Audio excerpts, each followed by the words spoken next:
Can I introduce myself? My name's Bruce Donald. I've had a 44-year engagement in the life of North Sydney, and being concerned with what's about to engulf us, I've become involved in this movement.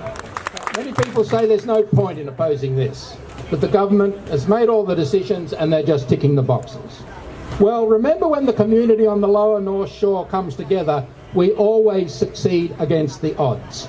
We saved Luna Park. We won back Waverton Peninsula. We stopped the council amalgamation. We've seen platypus preserved as public space. We beat the massive marina in Barry's Bay. Our list goes on. Take a look at that western sky, because if we lose this battle, that sky is gone, from St Leonard's to North Sydney. It won't be there anymore. And that is why we have to come together to make the point to government that this is not accepted.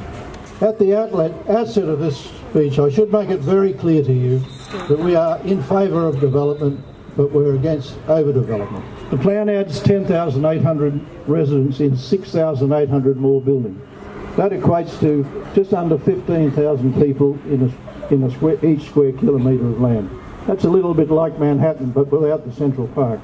All we have to fight with is our voice and our vote. And what we're fighting against today is poorly planned overdevelopment without the necessary infrastructure and services to support it. So we're not against development. We want it well done. We want to keep our community livable. The government's plans for Crow's Nest and St. Leonard's would allow 2 Blues Point towers right over there on top of that metro station.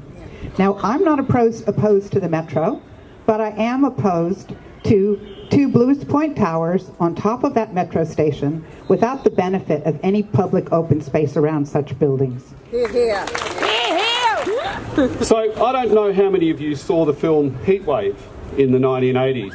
The film's about development in Sydney and how greed corrupts planning. In a crucial scene, the developer points to a photograph of one of his buildings and says, "It's as ugly as sin, but it made me heaps."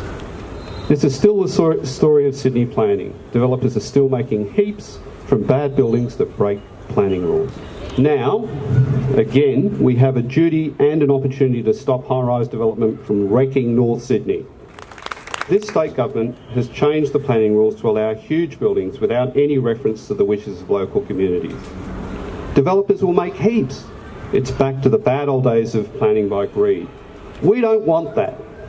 The Ryde Corridor, the Northwest Corridor, and now North Sydney and Crow's Nest will be wrecked by having their character and scale destroyed by 40, 50 and 60-storey buildings. These overdevelopments are appalling and completely unnecessary, except to make heaps for developers. In North Sydney, the government and Sydney Metro want to build a 42-storey building over the new station. This building is so bad and so big, it will permanently block out sun to the lower portion of Miller Street at lunchtime and completely overwhelm the buildings around it. The opportunities created by the 1957 setback on the eastern side of Miller Street will be lost forever. As the architect Renzo Piano observes, write a bad book and no one has to read it, but build a bad building and the mistake is there for all to see for 100 years. That's what the government is proposing for North Sydney and Crow's Nest, a series of mistakes that will last 100 years. As Bruce has said, Greenwich is part of the Lane Cove LGA. The east ward of Lane Cove is included in the department's plan. It's a very small part of the plan. There's something you don't really see unless you know about it. On the block behind the embassy, running along the highway to Park Road and down to River Road, we have 138 family homes, the vast majority already in the hands of developers. These developers are waiting for Lane Cove Council to give the final tick to its own planning proposal, its own rezoning proposal, that will see 138 attractive, lovely, very functional, happy family homes in just 3 streets demolished and replaced by 2,400 units. This is our first step to taking back control of our community.